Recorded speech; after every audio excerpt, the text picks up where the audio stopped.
La neige avait avalé le monde. Le son, les couleurs, les traces de vie. Tout était blanc, uniforme, silencieux, comme si le pays entier avait été recouvert d'un drap froid. Je marchais depuis des heures sans savoir exactement où se terminaient nos lignes et où commençaient les leurs. À un moment, je me suis surpris à penser que la guerre, elle aussi, avait disparu sous la neige. Je croyais être seul, puis je l'ai vue. Ce n'était d'abord qu'une forme, une irrégularité dans la blancheur. Un monticule que le vent n'avait pas complètement lissé. J'ai ralenti, mon fusil serré contre l'épaule, le souffle coupé par le froid et par ce vieux réflexe qui n'a plus vraiment de nom après plusieurs mois au front. Une vigilance usée, presque fatiguée, mais encore assez vive pour me faire métier de tout. Je me suis approché, pas à pas. Mes bottes s'enfonçaient dans la poudre, craquant à chaque mouvement. Mesure que je réduisais la distance, la forme a pris un contour, une botte, une jambe, un manteau, un corps. Je me suis arrêté à 3 mètres. Le fusil pointé sur lui, l'œil rivé à la silhouette immobile. En temps normal, j'aurais tiré d'abord et vérifié ensuite. On nous l'avait répété assez de fois, on ne prend pas de risque. On ne s'approche pas d'un corps sans être cerf qu'il ne se relèvera pas. Mais il y avait quelque chose, une hésitation. Un flottement au fond de moi, comme si la neige étouffait aussi les réflexes. Je me suis avancé encore, jusqu'à ce que ses traits se dessinent. Il était couché sur le côté, à moitié recouvert par une fine couche de neige fraîche. On devinait la pâleur de sa peau sous la barbe naissante, les cils collés par le givre, les lèvres bleuies. Son casque avait glissé un peu plus loin. Sur son manteau, je distinguais la teinte grise, la coupe étrangère, les insignes noirs et blancs, un soldat allemand.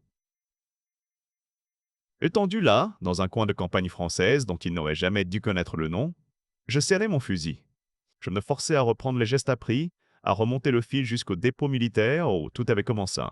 Le sergent nous criait dessus, à Limoges, en faisant claquer ses chaussures sur le béton de la cour, il répétait toujours la même chose. La première erreur, c'est de croire que l'ennemi est comme vous. Il n'est pas père de famille, pas fils, pas frère, il est un objectif, un obstacle, un danger. Si vous lui donnez un visage, vous êtes perdu. À ce moment-là, dans le froid vosgien, j'avais devant moi quelque chose de bien plus précis qu'un danger ou un objectif, j'avais un garcon. Parce que c'était ce qu'il était, un garcon. Il devait avoir 20 ans, peut-être un peu moins. S'il allait croiser mon chemin en temps de paix, je l'aurais imaginé derrière le comptoir d'une boulangerie, un sac sur l'épaule à la sortie du lycée, ou attablé dans un café au bord du Rhin. Mais la paix avait disparu depuis longtemps. Je me suis mis à genoux, lentement, l'air gelé brûlait mes poumons. Je sentais mon cœur battre plus vite, non pas à cause d'un danger immédiat, mais à cause de quelque chose de plus sourd, de plus intime, une peur de moi-même. Une peur de ce que j'allais faire ou ne pas faire. Vu de près, il semblait encore plus jeune. Quelques mèches blondes dépassaient de son bonnet. Des cristaux de neige s'étaient accrochés à ses cils. Je me suis penché, le fusil toujours dans ma main droite, et j'ai tendu la gauche pour effleurer son manteau. Le tissu était durci par le sang et la glace, il n'a pas bougé. Je me suis approché davantage pour écouter. Sous le silence, j'ai fini par l'entendre. Un souffle, léger, fragile, presque incrédule, mais un souffle tout de même. Son torse se soulevait à peine, comme si chaque inspiration était un effort. C'est là que les ordres sont revenus, pas ceux du sergent de Limoges. Ceux du capitaine, quelques jours plus tôt, dans un village détruit un peu plus au sud. On savait que des groupes isolés erraient encore, coupés de leurs unités, paniques, parfois fanatiques. On nous avait dit de ne pas faire de distinction. Tout soldat ennemi en état de se relever est un soldat de trop. Vous n'êtes pas médecin, votre travail est autre. Je le regardais. Il était en état de se relever, peut-être, si on l'aidait, seul, certainement pas. Je pouvais lever mon fusil, appuyer sur la détente, et mon travail aurait été fait. Un coup étouffé, le sang se confondant avec la neige, et je repartais. Personne n'en aurait jamais rien su. Ma main a serré la crosse, mon doigt a trouvé la détente, je n'ai pas tiré. Je ne me suis pas dit que j'étais meilleur que les autres, ni plus humain. Ce genre de mot avait perdu sa valeur depuis longtemps. Je me suis seulement dit que si je le laissais là, ainsi, à attendre que le froid ou la douleur termine le travail à ma place, je serais obligé de vivre avec cette image. Et je savais déjà que j'en portais trop. Je me suis mis à chercher d'où venait la tache sombre sur son manteau. Je l'ai soulevé un peu et j'ai vu la blessure sur le côte, au niveau des côtes. La déchirure était nette, irrégulière, comme si un éclat d'obus l'avait ouvert. Le sang s'était mêlé à la neige, dessinant une auréole brune autour de lui. Je me suis entendu murmurer, sans réfléchir. Tu es vraiment un idiot d'être venu jusqu'ici, toi. Sa paupière a frémi, ses lèvres ont bougé. Un filet de bus s'est échappé de sa bouche. Je me suis penché pour mieux entendre. Par réflexe, je me suis attendu à des insultes, à une provocation, à quelque chose qui aurait rendu mon choix plus simple. Sa voix n'était plus qu'un souffle, bite. Un seul mot, pas dirigé vers moi, pas contre moi. Un appel vague, peut être pour sa mère, pour son Dieu, pour n'importe qui. J'ai baissé mon fusil. Le sac que je portais dans le dos pesait soudain comme un rocher. J'ai défait les sangles, mes doigts engourdis par le froid. À l'intérieur, il ne restait plus grand-chose. Un peu de pain, mon couteau, une botte de pansement, le strict minimum que l'infirmerie avait pu nous donner avant de repartir en urgence. Nous n'avions jamais assez de rien. J'ai pris la botte. Je ne me suis pas demandé s'il la méritait. Ce mot-là sonne bien dans les discours de ceux qui restent à l'arrière. Ici, il ne veut rien dire. Je lui ai ouvert le manteau comme j'ai pu, les mains tremblantes. Le tissu était collé à sa peau par le sang séché. Il a gémi lorsque j'ai tiré dessus. J'ai découvert la chair meurtrie, la plaie irrégulière, la peau boursouflée à la périphérie. Ce n'était pas propre, pas net, mais pas forcément fatal, pas encore. J'ai nettoyé sommairement, dans la mesure du possible.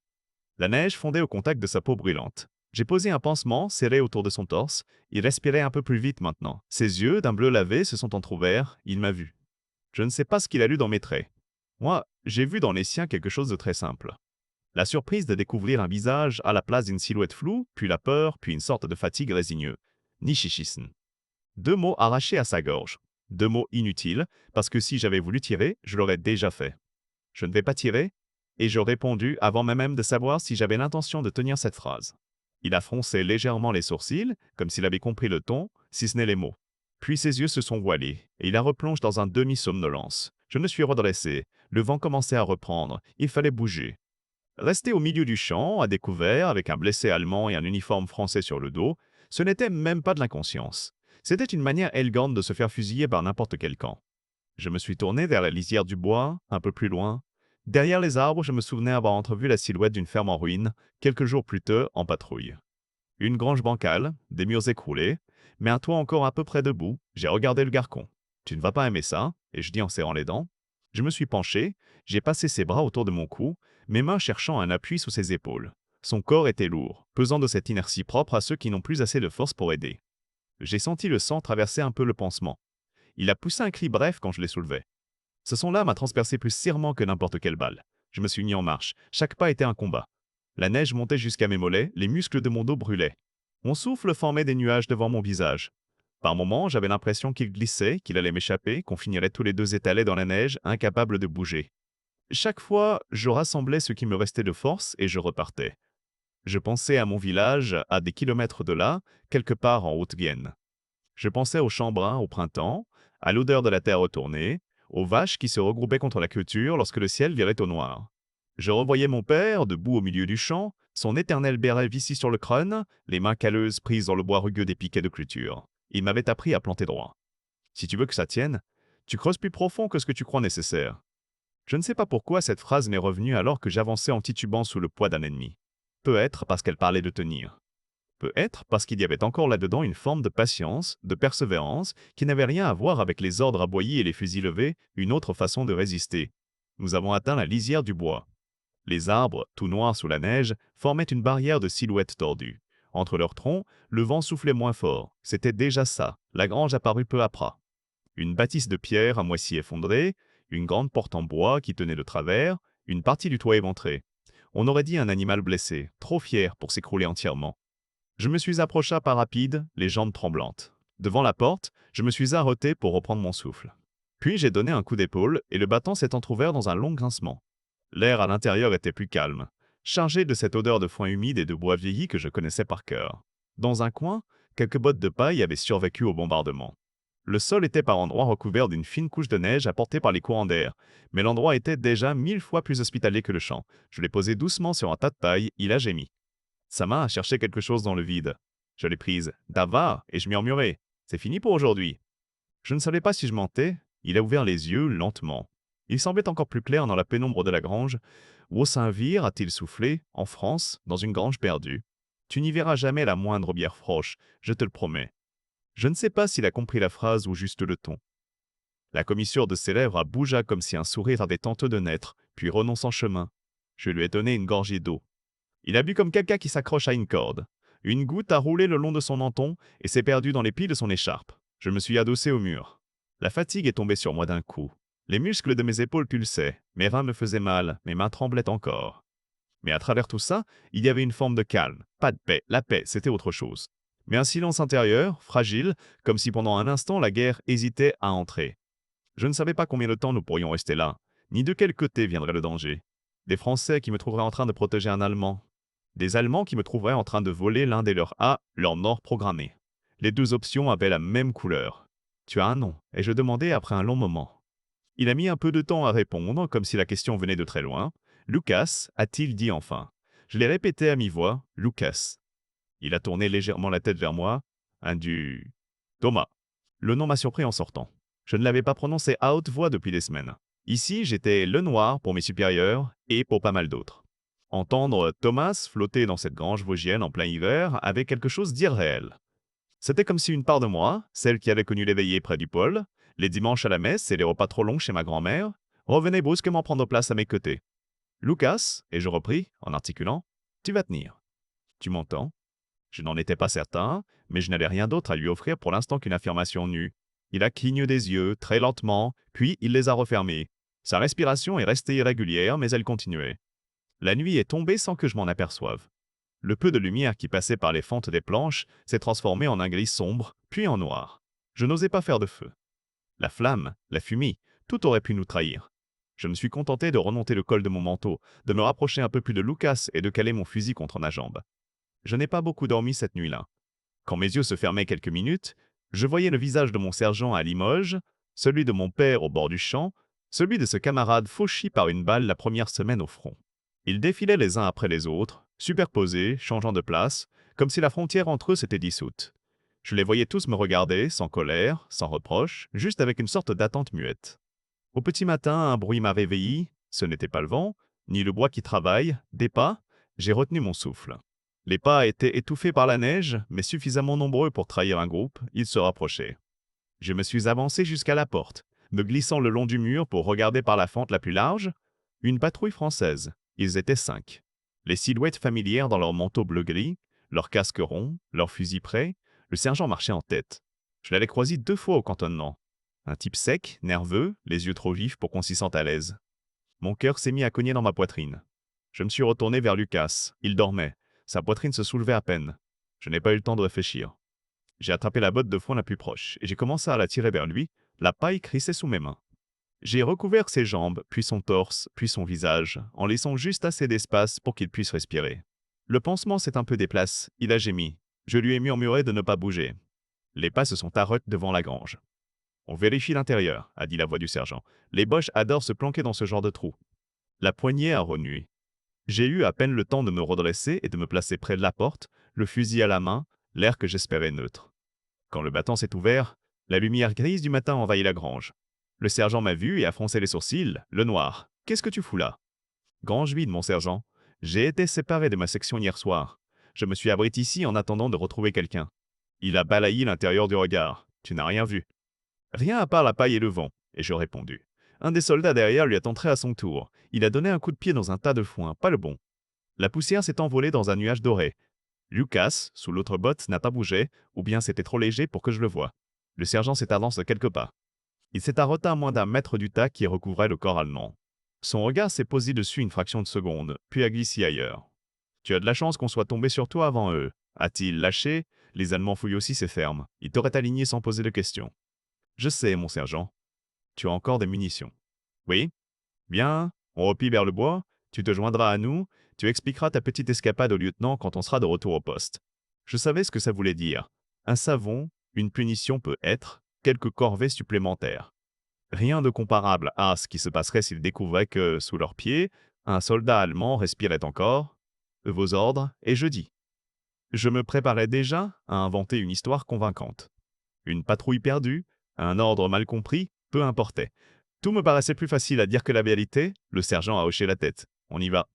Ils ont tourné les talons. Les silhouettes se sont découpées un instant dans la lumière avant de disparaître.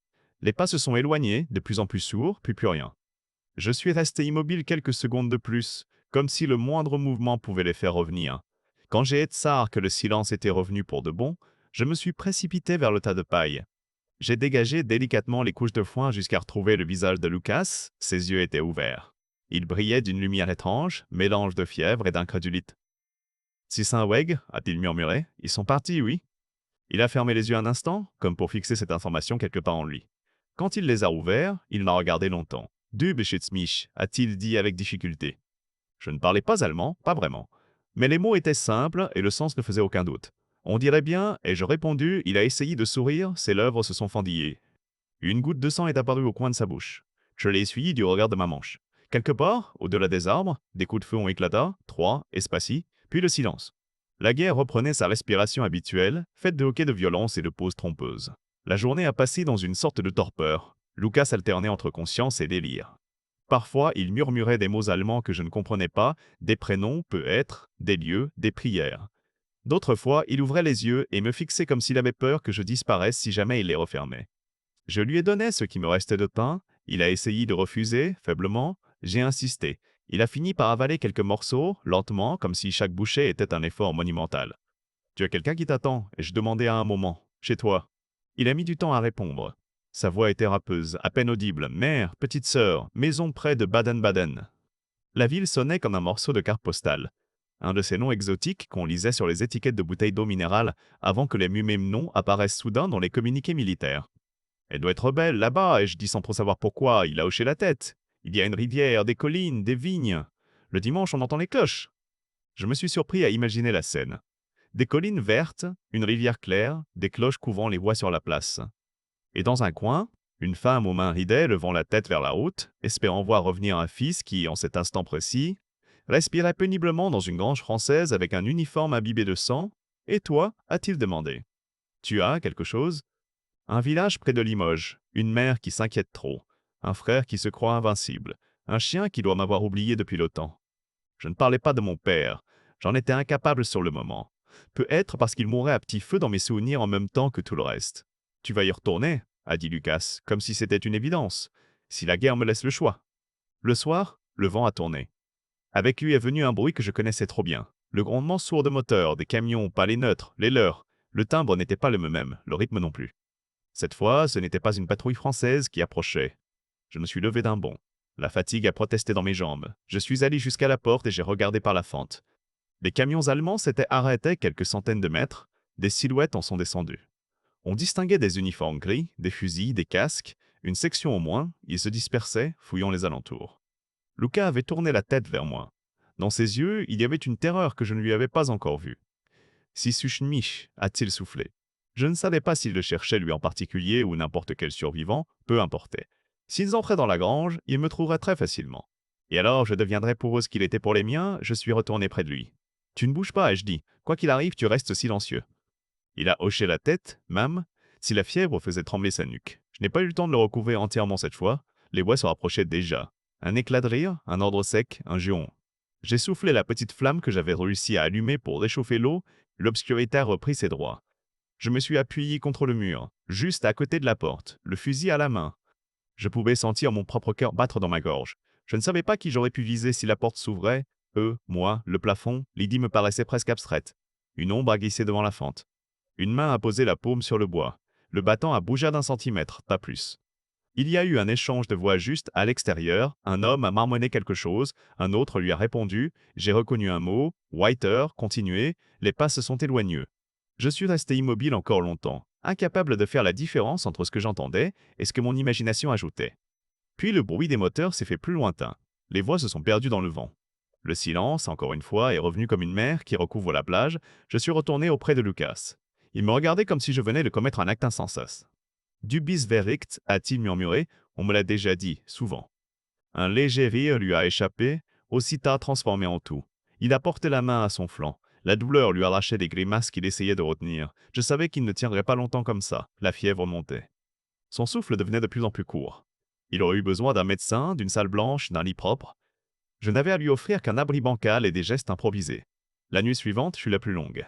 Je me suis assoupi par période de quelques minutes seulement, réveillé à chaque fois par un gémissement, une quinte de toux, un changement dans le rythme de sa respiration. Parfois, j'avais l'impression qu'il cessait de respirer. Je me penchai alors, l'oreille presque collée à sa bouche, jusqu'à sentir le mince filet d'air. Vers l'aube, je savais qu'il ne passerait pas beaucoup d'autres journées comme celle-là. Je ne pouvais plus simplement attendre. Si on reste ici, tu vas mourir, ai-je dit calmement, ou les deux camps finiront par te trouver et je n'aurai plus mon mot à dire. Il a tourné la tête, les yeux embuis de fièvre. Tu ne peux pas me porter loin, a-t-il répondu avec un accent déformé, mais une phrase étonnamment claire. Je peux te porter assez loin pour qu'on ait une chance. J'ignore où j'ai trouvé cette confiance. Elle ne venait pas d'une analyse rationnelle, plutôt d'un refus obstiné de capituler, une forme de folie peut être. Tu dois partir seul, a-t-il insisté, tu as une famille, une maison.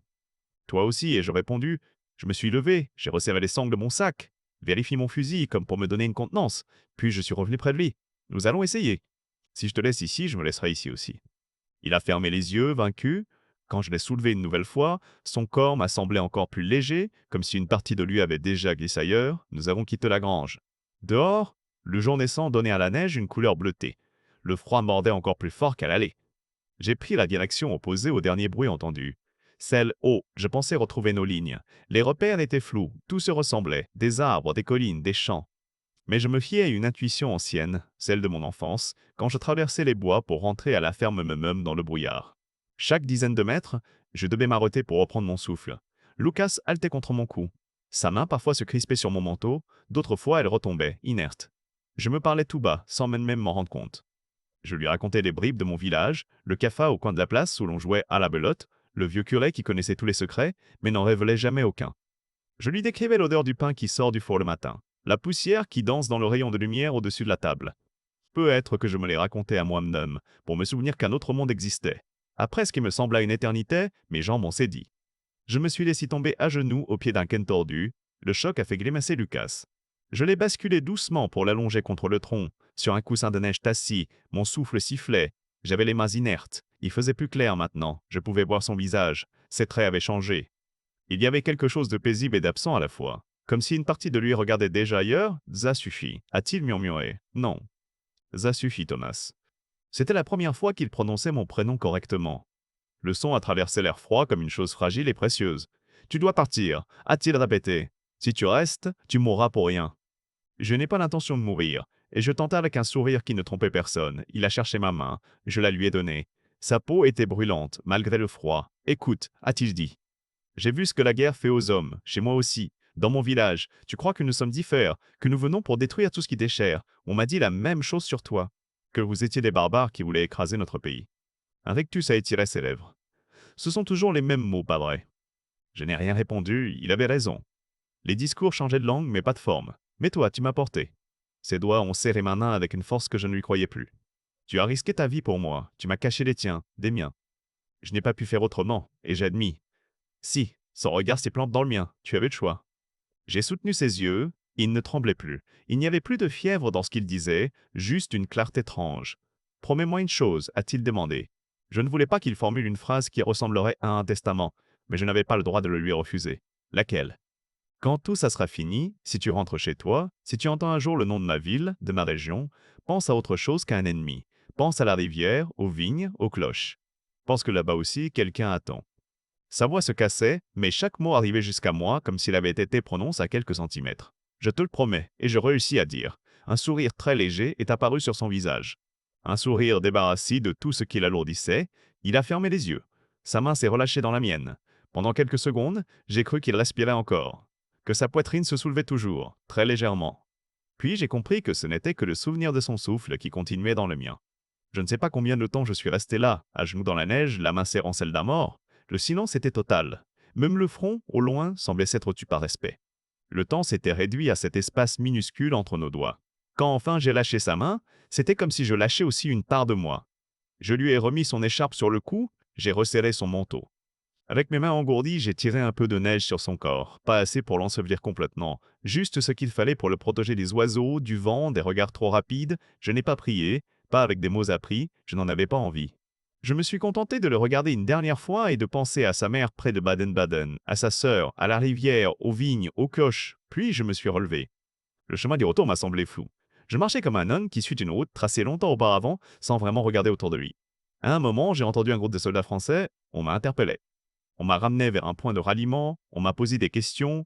Où étais-tu? Que faisais-tu? Je crois que j'ai répondu quelque chose de vague. Je sais seulement qu'on m'a laissé tranquille. Il y avait trop de blessés, trop de morts à gérer pour perdre du temps avec un homme qui avait passé une nuit de plus que prévu dans la neige. La guerre a continué, quelques semaines, quelques mois. Puis un jour, on nous a dit que c'était fini. Je suis rentré au village, les cartes avaient changé. Les journaux parlaient de frontières redessinées, de conférences, de compromis. Sur les photos, des hommes en costume se serraient la main, souriaient devant des drapeaux que le vent agitait à peine. Chez nous, les cloches ont sonné longtemps. Ma mère a vieilli d'un seul coup quand elle m'a vu sur le pas de la porte. Mon frère parlait plus fort qu'avant, comme pour couvrir quelque chose qu'il ne voulait pas entendre. Le chien a tourné plusieurs fois autour de moi avant de me reconnaître. Mon père n'était plus là. Une crise au début de l'hiver précède, m'a-t-on dit. Le médecin n'a rien pu faire. Le temps a passé. J'ai repris la ferme. J'ai planté des piquets. J'ai remis des clôtures. J'ai marché dans les champs. Parfois, le matin, quand le brouillard s'accrochait aux haies, l'odeur de la terre mouillie nous ramenait aux Vosges. À la neige, au froid mordant, au silence d'une grange abandonnée. Je n'ai raconté à personne ce qui s'était passé là-bas. Ni à ma mère, ni à mon frère, ni à la femme que j'ai épousée quelques années plus tard. Ils savaient que j'avais vu des choses comme tous les anciens. Mais cette histoire-là, je la gardais pour moi. Elle était trop fragile pour être exposée aux conversations de cuisine ou aux discussions du café. Ce n'est que bien plus tard, des décennies après, qu'elle est revenue frapper avec insistance. C'était un après-midi d'automne. Je me trouvais dans la petite ville voisine. Il y avait eu une cérémonie pour les anciens combattants. Sur la place centrale, un monument portait les noms gravés des morts du canton. Des fleurs fraîchement déposées s'alignaient aux pieds. Au loin, des enfants jouaient. Je me suis arrêté devant un kiosque à journaux. Sur la couverture d'un magazine, un titre a accroché mon regard. On y parlait de la réconciliation entre deux régions, de jumelage entre villes françaises et allemandes. En bas, il y avait une photo. Une petite ville bordée par une rivière, des collines vertes, des rangées de vignes. Le nom imprimé dessous m'a frappé au ventre, Baden-Baden. Je suis resté plante là, incapable de bouger. Le vendeur m'a lancé un regard curieux. J'ai fini par acheter le magazine, les mains légèrement tremblantes. Plus tard, à la table de la cuisine, lorsque la maison s'est vidée du bruit du repas, je l'ai ouvert. Il y avait des photos de familles souriantes, de ponts fleuris, d'églises restaurées. Des enfants mangeaient des glaces près d'un kiosque à musique. Des vieux couples se tenaient par la main sur un banc. Je me suis souvenu de la voix de Lucas, rauque, haletante, dans la grange. Il y a une rivière, des collines, des vignes. Le dimanche, on entend les cloches. J'ai fermé les yeux. Pendant un instant, j'ai entendu les cloches de mon propre village, Simler. Deux sons diffèrent, deux langues, deux pays, une même vibration. Je n'ai jamais su si sa mère avait survécu, ni sa sœur. Ni si quelqu'un avait fini par retrouver son corps sous le cône tordu. Peut-être qu'il repose encore là, quelque part, anonyme sous les couches successives de feuilles mortes et de neige. Peut-être qu'un jour, un forestier tombera sur des restes et qu'on gravera un nom sur une pierre, loin de chez lui. Je ne saurai sans doute jamais. Mais je me souviens de son visage. Je me souviens du poids de son corps sur mes épaules. Je me souviens de sa main dans la mienne quand le froid l'a enfin rattrapé. Et surtout, je me souviens du choix. Celui que j'ai fait dans ce champ blanc, puis dans la grange, puis à l'ombre du cône. Un choix qui n'a pas changé le cours de la guerre ni empêché un seul obus d'exploser. Mais qui a redessiné, silencieusement, la frontière entre ce qu'on attendait de moi et ce que j'étais prêt à devenir. Avec les années, les discours sur la guerre se sont empilés. Les monuments, les cérémonies, les discours officiels. On a parlé de victoires, de défaites, de sacrifices. On a compté les morts, on a décoré les survivants. On a essayé de donner un sens à tout cela. Pour moi, une chose est restée simple. Ce jour-là, dans la neige française, j'ai porté un soldat allemand. Je l'ai caché des miens, je l'ai caché des siens. Je n'ai pas pu lui sauver la vie.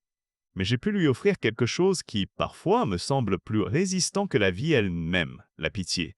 Elle survit là où les hommes tombent. Elle se faufile entre les obus, entre les ordres, entre les frontières. Elle ne gagne pas les guerres, elle ne signe aucun traité. Elle ne défile pas sur les avenues. Elle se contente de s'accrocher à certains gestes, à certaines décisions prises dans des granges oubliées ou au pied de vieux Ken. À ceux qui m'ont parfois demandé ce que la guerre m'avait appris, je n'ai jamais tout dit. Je n'ai pas parlé des odeurs, des cris, des nuits sans fin. Je me suis contenté de répondre ceci. La guerre m'a montré ce que c'est que d'obéir. Mais c'est un ennemi qui m'a appris ce que c'est que de choisir.